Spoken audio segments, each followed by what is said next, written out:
సాయికృష్ణ కుటుంబానికి సీఎం చంద్రబాబు భరోసా ఇచ్చారు. సంచలనంగా మారిన సాయికృష్ణ మిస్టరీ కేసులో న్యాయం చేస్తామని హామీ ఇచ్చారు. సీఎం నివాసానికి వెళ్లిన సాయికృష్ణ కుటుంబ సభ్యుల బాధను విన్నారు. బాధ్యులపై కఠిన చర్యలు తీసుకుంటానని చెప్పారు. చంద్రబాబు తమకు న్యాయం చేస్తారనే నమ్మకం ఉందన్నారు సాయికృష్ణ కుటుంబ సభ్యులు.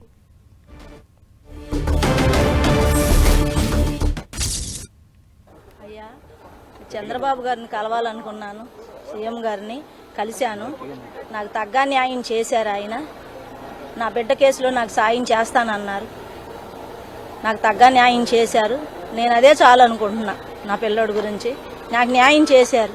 నీకు న్యాయం చేస్తానమ్మా అన్నారు. నాకు న్యాయం చేశారు. అయ్యా కేసులో నాకు సాయం చేస్తానన్నారు. నీకు ఏ సాయం కావాలన్నా నేను చేస్తానమ్మా, నా దగ్గరికి రా నువ్వు అని చెప్పి నాకు భరోసా ఇచ్చారు. అయ్యా నాకు అది చాలు.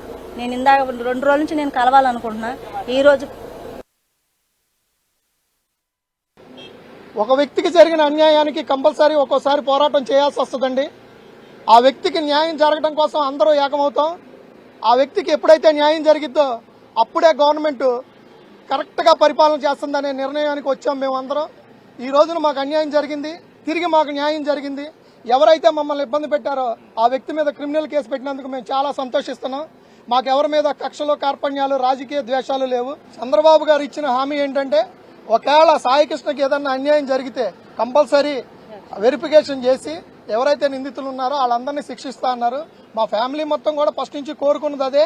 ఎవరైతే సాయికృష్ణ విషయంలో అన్యాయం చేశారో వాళ్లనే శిక్షించమని మేము అడిగాం తప్పితే మాకు ఈ రాజకీయ పార్టీలు, ఈ కులాలు, మతాలు వీటికి సంబంధం లేదండి. మాకు ఈ రాజకీయాలకు ఏ విధమైన సంబంధం లేదు.